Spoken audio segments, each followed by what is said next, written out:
BJP का पाखंड जिस सरकार के मुखिया मुसलमानों के खिलाफ चुनावी सभाओं में हेट स्पीच देते हों, उन्हें ज्यादा बच्चा पैदा करने वाली जमात और घुसपैठिए कहकर नीचा दिखाते हैं, वो सरकार आज संसद में वक्फ बिल की वकालत करते वक्त मुसलमानों की सबसे बड़ी खैरख्वाह बनने का पाखंड कर रही थी।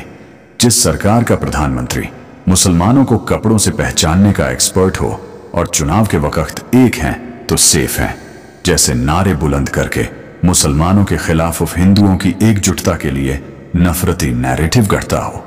उस सरकार के मंत्री और सांसद वक्फ बिल पास कराने के लिए संसद में मुसलमानों का रहनुमा बनने का छद्दम कर रहे थे।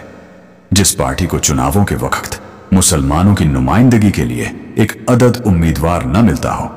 जिस बीजेपी को संसद के दोनों सदनों में एक मुसलमान न मिला हो, जिस बीजेपी ने मुसलमानों के लिए चुनाव के वक्त टिकट के दरवाजे पूरी तरह से बंद कर रखे हों, वो बीजेपी आज मुसलमानों की तकदीर और तदबीर बदलने के लिए किस कदर बेचैन है, संसद में दिख रहा था। जिस पार्टी के नेता सालों भर मुसलमानों के खिलाफ जर उगलते हों,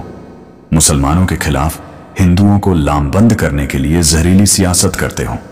नफरत की जमीन में लगातार खाद पानी देते हों, उस पार्टी के नेता आज संसद में वक्फ बिल पर भाषण देते वक्त मुसलमानों के हमदर्द बनने का ढोंग कर रहे थे। जिस पार्टी के कई नेता मुसलमानों के सामूहिक आर्थिक बहिष्कार के नारे बुलंद कर चुके हों,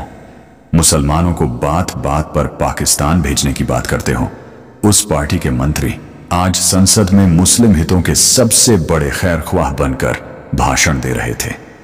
जिस पार्टी के मुख्यमंत्री चुनावी सभाओं में बैठेंगे तो कटेंगे और 80-20 के नारे बुलंद करके देश की मुस्लिम आबादी को उसकी हैसियत दिखाने के लिए हर तरह के हथकंडे अपनाते हों, उस पार्टी के मंत्री सांसद आज मुसलमानों की तरक्की और बेहतरी के लिए प्रवचन दे रहे थे।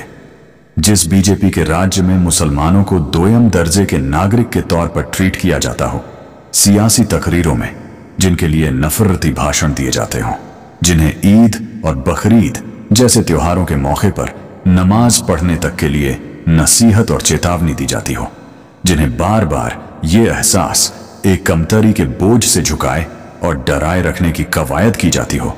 उनके लिए ही बीजेपी सरकार की तरफ से वक्फ बिल पर ऐसी ऐसी लफ्ज़बाजी की जा रही थी जैसे ये सरकार मुसलमानों के लिए कितनी फिक्रमंद है। जिस बीजेपी राज में किसी भी मामले में आरोपी होते ही मुसलमानों के घरों को बुलडोजर से रौंदा गया हो,